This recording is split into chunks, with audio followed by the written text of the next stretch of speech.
So, good evening, everyone. And should it be a little bit louder? Let's see. I always fall into the same trap of being quiet so I can listen if it's working. I think it seems a little bit low. Maybe a little louder. There. Maybe, is that too loud? That's too loud. Let's see now. There. That's maybe the good spot. Okay. So.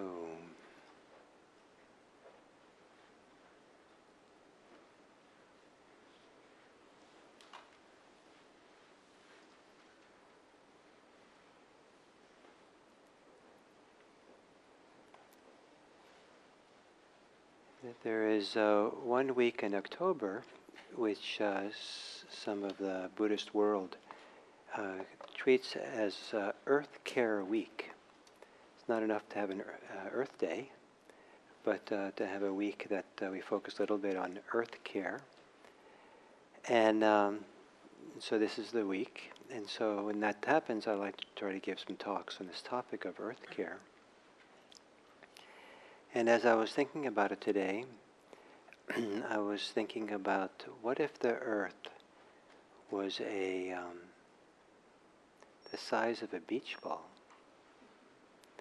and it kind of floated, kind of right here, like in the middle of the room, or we went out, to a nice field someplace, and it just this amazing thing happened. There's this beach ball, this beautiful blue and white ball that's kind of luminous, as long as the sun shines on it. And it's all this life on it, all this water that's moving and clouds, and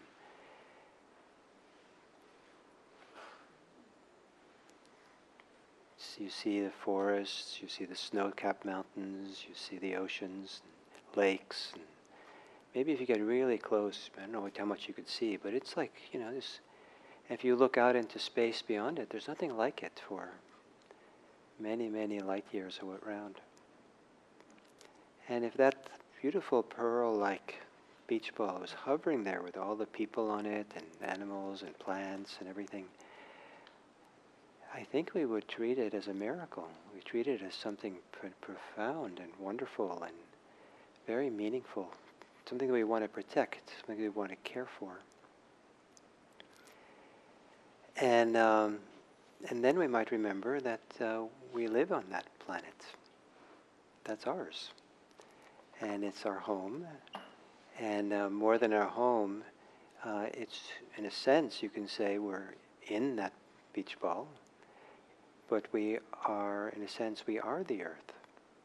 It isn't that we're like, visitors to the earth. We didn't actually come from, I don't think we came from outer space and got planted here. We come out of this earth. We're born from the earth. We are part of the earth. We can't even say we return to the earth when we die, because we're already earth, the natural world ourselves. And from a Buddhist analysis, that the natural world, the earth that's around us, is the same earth and world that's within us. The Buddha was quite explicit about that. He said that it's in this, for him, the Buddha, you find in this phantom long body of ours. That's what I call the world, what's inside here. And he used the word world for the world around us as well. So there's these two worlds that we live in that are one world, really. And I, certainly if I saw that beach ball floating here, I'd have a certain reverence for it, awe, appreciation, in the way that sometimes I do if I go to the beach and look out across the ocean, or on the mountains and have these beautiful views. And this summer I slept, 4 nights I slept out without any tents, just in a sleeping bag, on a ridge in the Santa Cruz Mountains. And it was a full moon in July, and it was spectacular to be laying there, in the full moonlight, laying there. Occasionally I had to take my sleeping bag and cover my eyes because the moon was so bright. And then one night I got up at 2 o'clock to walk to the edge of the ridge, and there was so much moonlight. You could see these coastal Santa Cruz Mountains kind of one after the other in a row, going in the valleys going down towards the ocean. And it was kind of awesome, kind of inspiring. and that we should live in such a place and to be able to experience this. And I didn't want to come back and sleep in my bed anymore. And but I was a single parent this summer, and my child was at home, so I had to come back. And so there's a wonderful term that I came across recently: biophilia, love of life, and reverence for life, perhaps. And some people have it, and some people don't. And it's a lot harder to have it if we're disconnected from the natural world, if we live, inside of 4 square walls most of the time. They say that in the United States, people spend 90% of the time people spend, they spend indoors. That's a big chunk. If you sleep a third of the time, that's, already maybe 30% or so. But,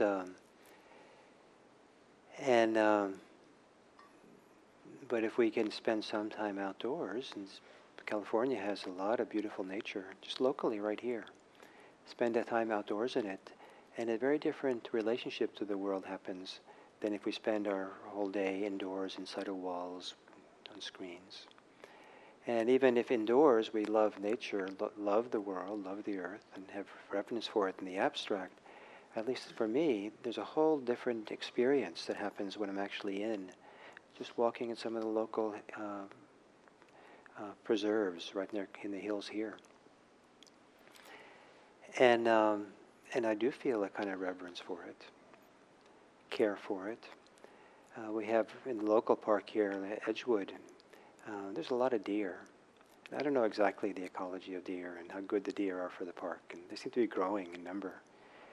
But they're kind of used to people, because people pretty much just stay on the trail. You're supposed to. That's the rule. Stay on the trail. And so the deer don't hardly seem afraid of people. And you come across a deer 10 feet away, and it's kind of these beautiful deer eyes look at you. It's quite something to see it. And I wouldn't want to harm the deer. I wouldn't want to see anything, and you see the deer with its little fawns, and the last thing I want to do is to kill it or to harm it in any way. And when I was about 20 or so, 21, I lived on a small dairy farm that had 5 cows, and they were my girlfriends. I loved these cows. And back then, there was, I would go out in the fields and get them every evening, bring them back and milk them.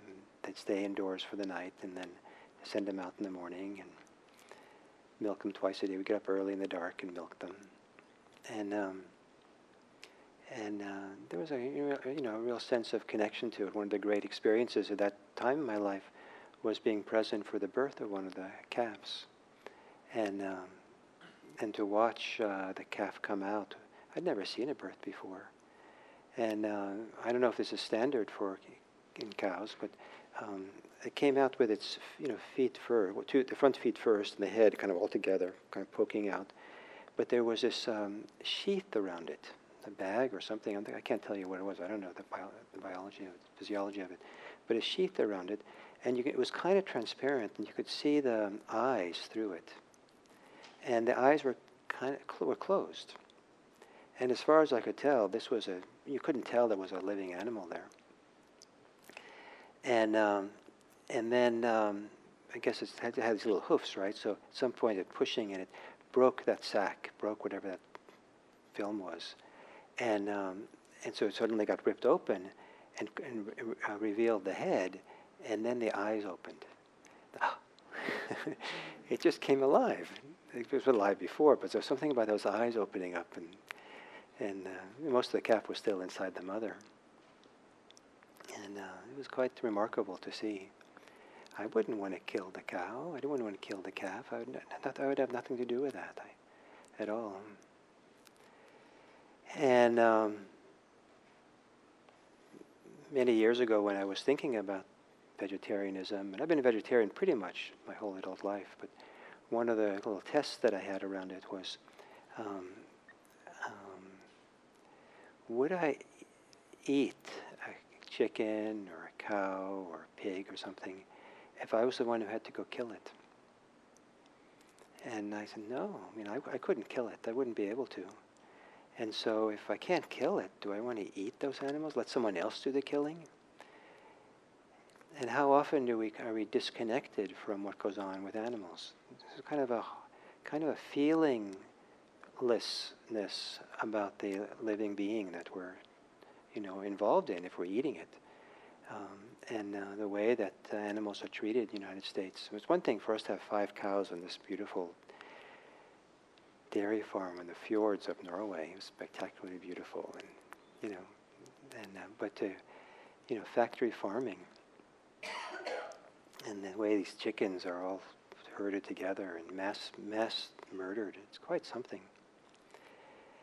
So to have this beach ball world that we live in, that we're part of, and to have biophilia and care for it, and feel responsible for it, feel care for it, feel something for it, that we want to take care of it. That's why it's called Earth Care Week. And I think it's one of the most beautiful instincts or impulses of human beings is the impulse to care for each other, care for others, to care for the world, to care for life itself. And that movement of care, I think it's actually somehow, I these days feel I have more reverence for it than I do for compassion. I see that compassion is one variation of caring. But caring takes a lot of forms besides compassion as well. And caring, I think, is, in there for each of us in our hearts and our being, and to care for this world, take care of it. And there are people these days who are quite distressed about the state of the earth in terms of the environment and climate change. People who feel a lot of distress, a lot of grief, and a lot of anxiety. Some of it's paralyzing to some people. And some people who just don't know what to do with it and are running around in circles and pretty upset. And some people feel there's no point to do anything because, we only have a few decades left and everything's going to be extinct. Humans are going to be extinct. It's all coming to an end. So I don't know the science of it exactly. I'm not a scientist, and I can't really speak for it, but I've been interested in this topic of environmentalism since I was in college. I was an environmental science major for a while, so it's been a keen interest of mine. And some of the doomsday scenarios that are being told now were told 50 years ago. And now the evidence seems to be stronger and stronger. And some of the scenarios that came out then are coming true now. So, there's a lot of this was known for a long, long time. And then I studied environmental studies at UC Santa Barbara. I was at this University of California University in 1972, which was only a year and a half after this big oil spill down there. And that was quite something to be there and still feel it was not so much on the beach anymore. A little bit it was there, but it was just, you could still feel it in the atmosphere and the people there and everything, that this had gone through a major trauma with this huge oil spill. And they have oil wells down there off the coast. And probably that influenced me a little bit to go into the field of environmental studies. But so there's people, a lot of news about this, and there's all kinds of relationships to it. Some people ignore it. Some people want to deny it. Some people say, well, there'll be a technological fix. We'll figure out something. We always do, somehow. Or some people are just, it's too much. And, they just turn off and get numb. Some people just feel really numbing anxiety or fear or distress around it. And why bother doing anything? Because it's all going to go to hell anyway, so why do anything at all? Why not? And I read, it was a long article that went around the Vipassana world that went through by a journalist connected to the Vipassana teachers, and who had a long article about all the science that she had gathered together to make a really convincing case that it's getting really, really bad, what's coming. And then she ended the article by saying, well, it's all going to hell, basically, and you should live your bucket list. Literally, that's what she said. I was just stunned. I was reading this whole thing. I was kind of like, wow, this is quite an article. Wow. And then, where's she taking us with this? Do your bucket list. Go on vacation and do different things. I don't know what. And form some groups of people you can share some of the feelings that you have of what's going on. And I was kind of stunned by someone who was so well informed and been studying this for decades would end up with such a, to me, depressing or discouraging kind of scenario. The image I have is maybe it is hopeless in 100 years. Maybe. Who knows? I have no idea. Maybe it's all going to be over. We have 100 years left. So why do anything? Why bother? And so I had this summer, at some point, I think I talked about it here. I found a injured squirrel outside our door. And it was kind of like more stunned. It didn't see any injuries. It just was stunned. It was laying there. It wasn't moving hardly, but it was clearly alive. So, what do I do? What should I do with this squirrel? I could explain to it, in 100 years, it's all going to be extinct. It's all over. It's done. So I might as well just leave you there to die. I don't think the squirrel was, for the squirrel, it matters that it lives. Now it makes a difference for that squirrel to do something.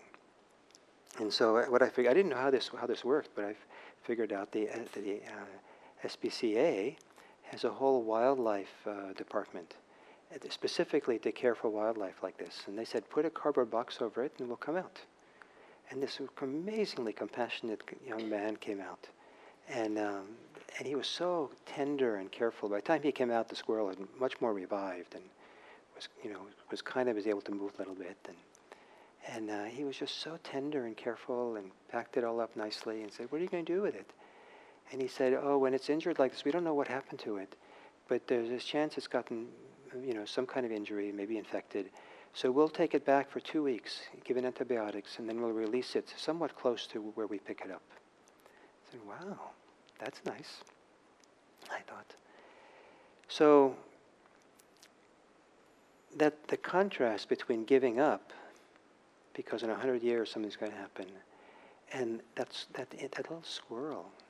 That squirrel made a difference for the squirrel that we took care of it. It'll make a difference to your neighbor if they're sick and you go take care of your neighbor.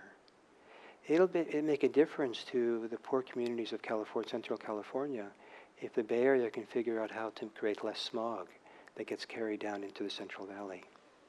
It'll make a difference to those children who are growing up there for the next decades or something. They're alive now. It makes a difference for them. So the idea of giving up doesn't make any sense. The idea of being so frantically upset and not know what to do and just rushing around and going around and spinning around or something. I don't know if this is a fair image, but I had this image of someone who's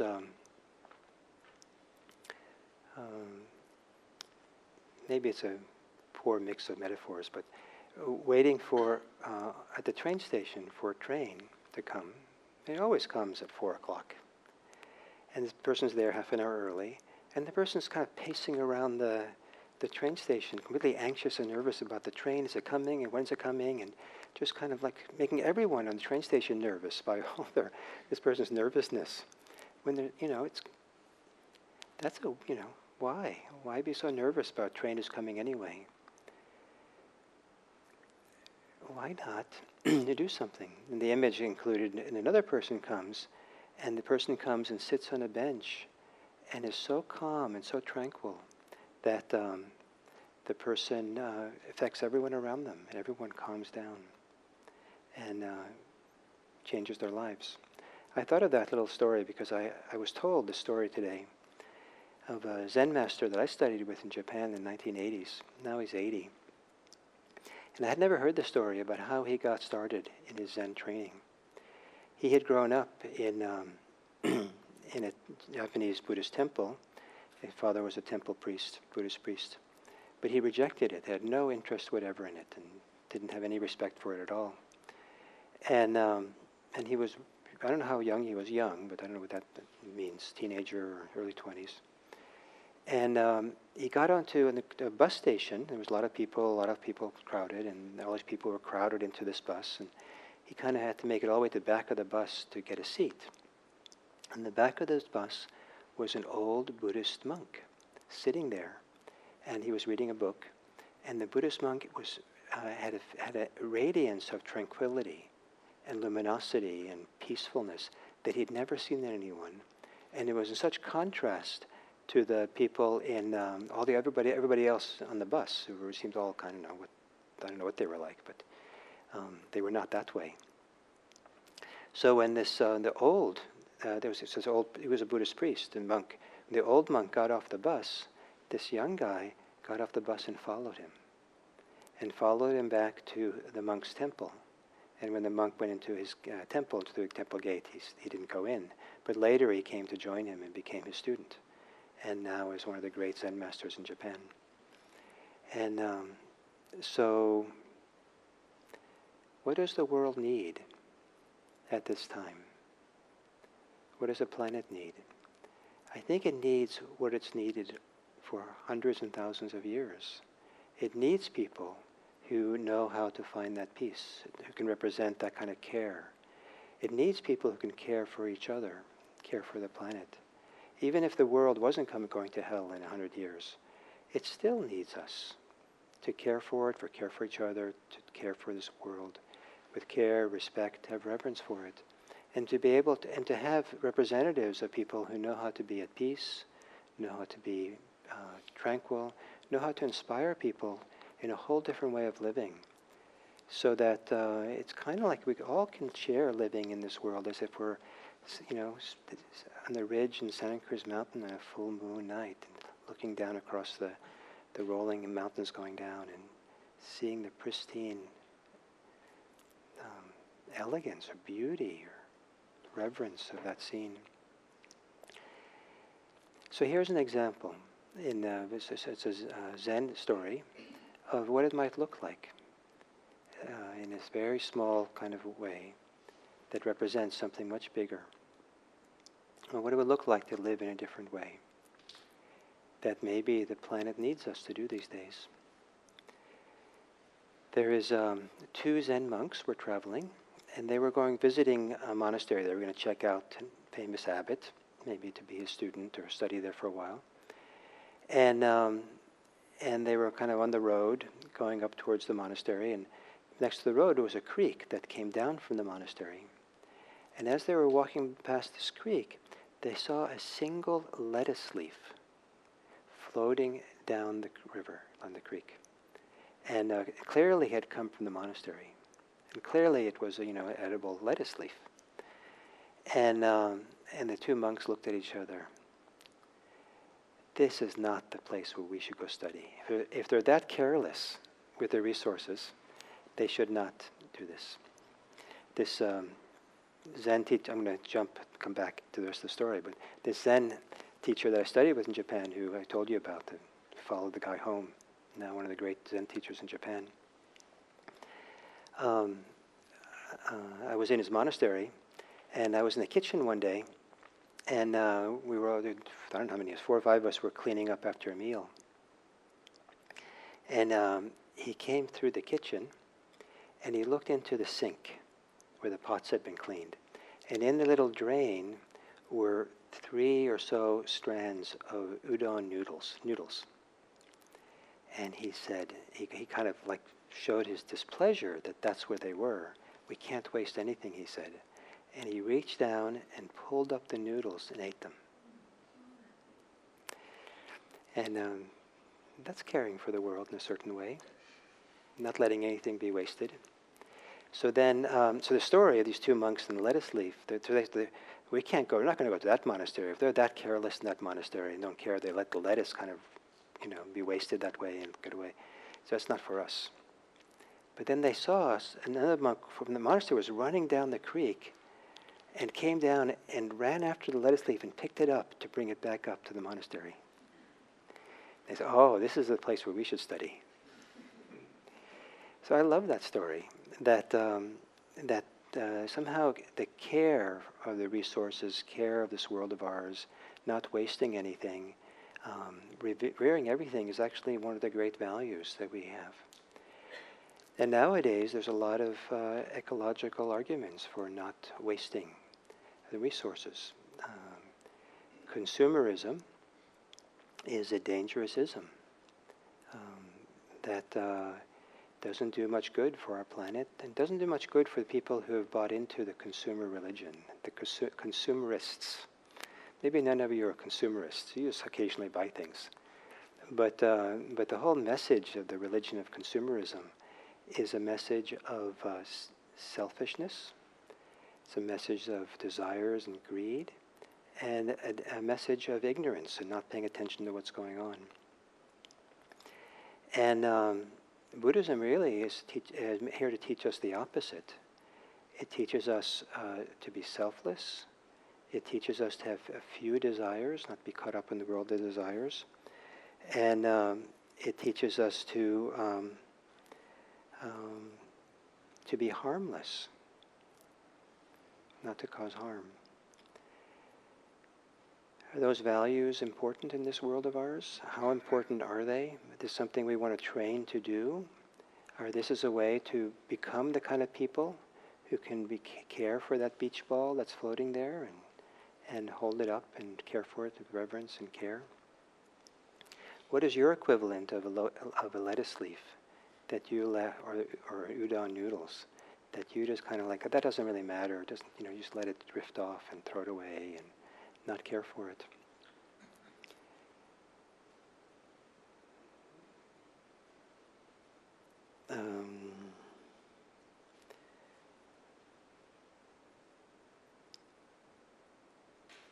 I don't think consumerism has made many people happy and fulfilled. But there's such a strong pull into that world for so many people to have. One of the radical things to do is to consume less.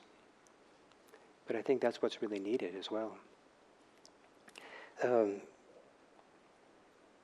needed another shirt, short sleeve shirt.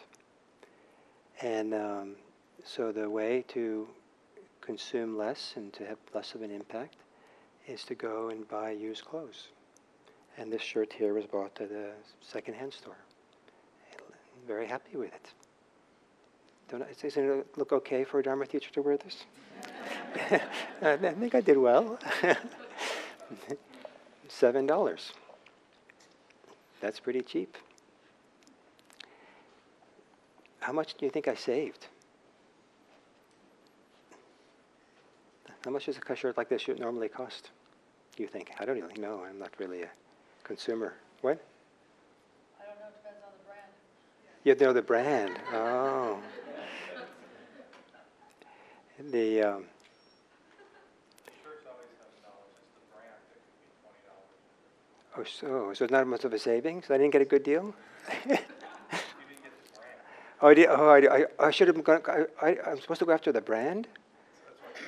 Oh, I didn't realize. I didn't understand that. I guess I blew it. Oh well. But I think I saved some money. The point being that it's not so difficult to consume less, to be more frugal, to have less of an impact. But this is what's interesting about it, is there is savings in consuming less. Don't save that money unless you really need to. Make a savings and then take the money that you saved and donate it someplace that makes a difference. Use the money you saved and then buy something else maybe you have to buy, but choose the green version of it, the one that has less impact, even if it's more expensive. Start using your savings and your money in a way that begins moving more and more in the direction of walking more lightly on this planet, having less of an impact. Will it make a difference? Just a few people doing it? It'll make a difference to the equivalent of a squirrel. It'll make a difference somewhere. Don't kind of look at the total picture. Oh, it's hopeless. I'm just one person. There's 5 million or some people here in the Bay Area, and they're all driving cars, and nothing makes any difference for me to make it. If I just drive my car less, so what? It's not going to make any difference at all. So I might as well drive with impunity. But you don't know what difference it makes. Maybe it'll make a difference to a squirrel somewhere. The other day, driving up here, a little raccoon ran in front of my car. And luckily, I think I was lucky, I wasn't driving very fast. I mean, the raccoon was lucky I wasn't driving very fast. Because, I saw it, I kind of slowed down, I thought, I'm sure I hit it. But when I looked around behind, there was no evidence of that. Let's get away. But if I had been hurrying a little bit more, or been more interested in getting somewhere fast than paying attention to the road, I probably would have hit it. My driving a little more carefully made a difference to that raccoon. So don't underestimate the impact that you can have on this Earth Care Week. It makes a difference. And the person who's going to make the most difference to, I hope, is to you yourself. That you're all here at a Buddhist meditation center where I'm assuming that people who come here are interested in an inner change. Somehow they believe that meditation has some value. Meditation has to do with transforming our inner life in important ways. And if you're really going to care for your inner life, your heart, the way you would care for that beautiful beach ball of the earth, caring for the earth is one of the ways to care for yourself. You'll benefit as much as you, maybe more so, than if you do things for the world. So this is Earth Care Week. So you might, at least for this week, give it some thought. That this is a good week. There's other people around in the Buddhist communities who are also kind of caring for this week and thinking about it. And I hope that you do more than just save a squirrel. So we have about 10 minutes. So if anyone wants to make any comments or questions or have some kind of report about something they've done to care for the earth, it might be a lovely time to hear something.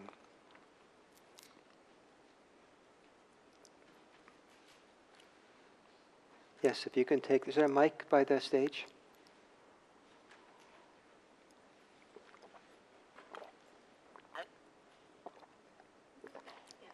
Yes, you have to push the button on the middle, on the side, so the green light comes on.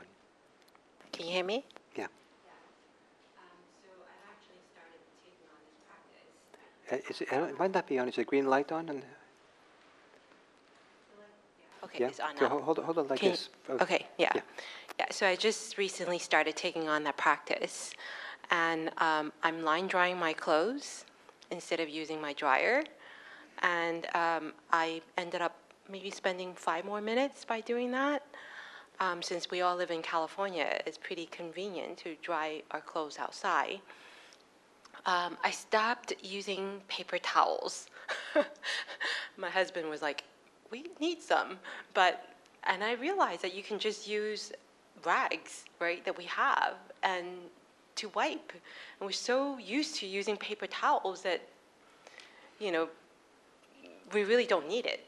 And so I decided to refrain completely from buying paper towels and just forcing myself to get into the habit of using rags.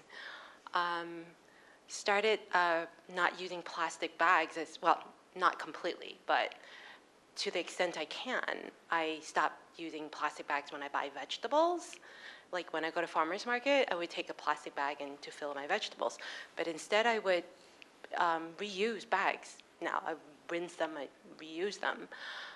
So there are actually a lot of ways we can help contribute to this. Yeah, Next thing I'm going to yeah, do yeah, is try yeah. to ride my bike instead of It takes a little driving. bit. It takes a little bit of work to think about it, but once you figure out some of these things, it's second nature to do them. Yeah. I've gone grocery shopping for vegetables and fruit and bring with me from home the compostable green bags that we use to collect the compost. I bring the new ones, right? And I use those. And then when they come home, I use them for compost anyway. Yeah. And I ended up sharing it on Facebook, and now a lot of people are adopting the same thing. Yeah. Anyways. And these things add up over time, especially if a lot of people do them. Someone else?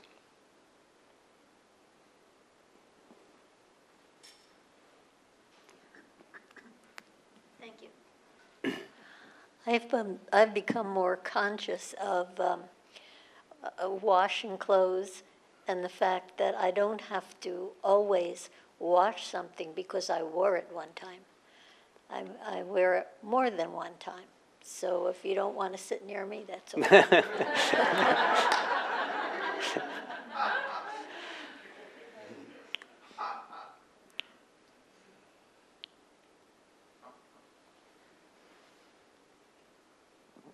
Or other comments, any kind, any questions, anything?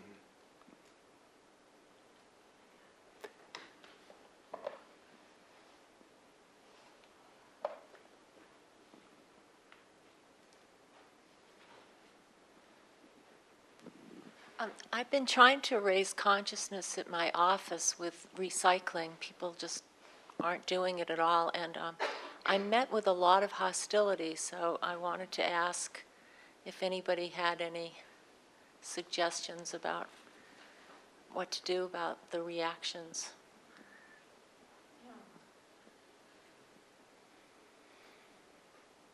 Yeah, that's a hard one, how to deal with hostility. But I think that maybe those are not the people you should try to change. But maybe you could invite them to go for a hike with you in the local park, and or spend a little bit of time outdoors. And I think the idea of getting more people connected to the natural world, and so they love it, this biophilia. I think that it's very. You don't want to shame people. You don't want to, make it a big obligation and about what you're doing. But somehow, ideally, you somehow or other help people or tap into people's love and delight and appreciation of the natural world. They feel a connection to something, because we tend to care for what we love. And so what can you do to kind of cultivate love for the natural world, for what goes on, rather than a sense of guilt or something around obligation around this? Straight back.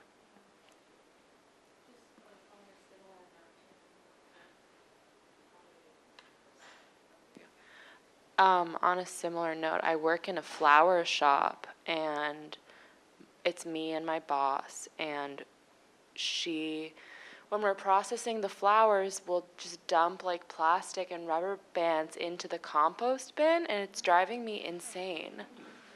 And I don't know what to do about it. And I'm constantly trying to like move things around, but I don't know, like, once there's a certain amount of plastic in the compost bin or whatever, like how, I don't want to have to dig through it, but sometimes I do. So I don't know, just on a similar note, like I don't know how to bring it up to her. It's all about efficiency, Yeah, like. Maybe you don't bring it up at all, but you just start pulling the plastic out. I do. Just calmly, happily do it, and then Yeah. she'll see it after a while. And after a while, if she's into efficiency, it's not efficiency to be paying you to be pulling it Yeah. out. Maybe she'll get the message after a while. Yeah.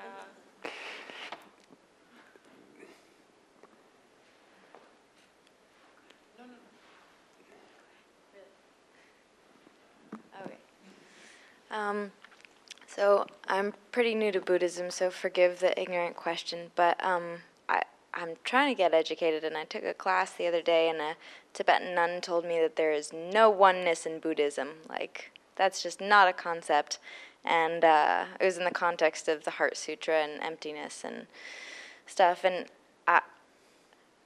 I guess I'm just hoping to hear any words of the Buddha that would contradict that or help me feel that feeling again, because it really like hit my heart and the bottom dropped out, and you know, my concepts of oneness and connection to others come from yoga, Vedanta, and Native American spirituality, and this is what I'm trying to invest in. So I'm Thank hoping you. to hear some Thank you. words. Yeah, I mean, these are, so someone to say it like that tends to be a little bit dogmatic and philosophical and narrow-minded. I think that the experience, I think actually kind of almost like a mystical experience, very deep experience of interconnectedness with the world, with other people, that can be experienced in not a conceptual level, but a heart level, is one of the ultimate experiences a human being can have, and is appreciated in Buddhism. Except what Buddhism says about that, though, it's important and valuable, but it belongs to a certain domain of life that's different than the domain of liberation. The liberation has to do with a radical independence from that interconnected world. And the art of it is to be able to hold both as being profound and reverent parts of life. To overemphasize interconnectedness is to miss something out. To overemphasize this independence, maybe what the Tibetan nun is emphasizing, leaves something out. But to be able to hold them both together and respect and see each of them in their own domain as being very important and valuable, that's I think where the specialty of Buddhism is, to do both. And and in Zen they kind of in terms of oneness, in Zen they kind of express that with the saying, not one, not two. So it's not, you're not really just, not, oneness is not quite right, but diversity is not, or two-ness is not right either. Or another way they say it in Zen is merging of difference and unity. So what's that? And so, but yeah, interconnectedness is and the emphasis on compassion and loving kindness, and there were teachings of dependent arising. There's a lot of teachings in Buddhism that emphasize interconnectedness. But more important than the teachings is when you really do serious Buddhist practice, it'll open up into a world of profound interconnectedness. You can't help it, because as we practice deeply, the self-centeredness, the way in which we are caught up in ourselves, that makes boundaries and barriers between us and others fall away. And then you feel this kind of open connectedness to others that's so thorough that you don't really feel there's a separation. But that, as profound and wonderful and ultimate as that is in a certain kind of way, that's not the final purpose of Buddhism. But the final purpose doesn't negate this profound experience of interconnectedness. It supports it. So do I understand you right, that I don't have to choose between feeling connected and developing this independence and emancipation? And I think ideally, in my world, ideally you would really understand the world of interconnectedness and move through that, and in knowing it, understanding it so well, you would find the door to what's independent, through it, not away from it. And then they can live together, be mutually supportive. So to go along with your interconnectedness is great. thanks. That helps me support the earth. Great. So thank you all, and I think it's time. Yeah, he's been here before, and it's a little after 9. So I think that Jim can come and talk to me afterwards if you want. So thank you all.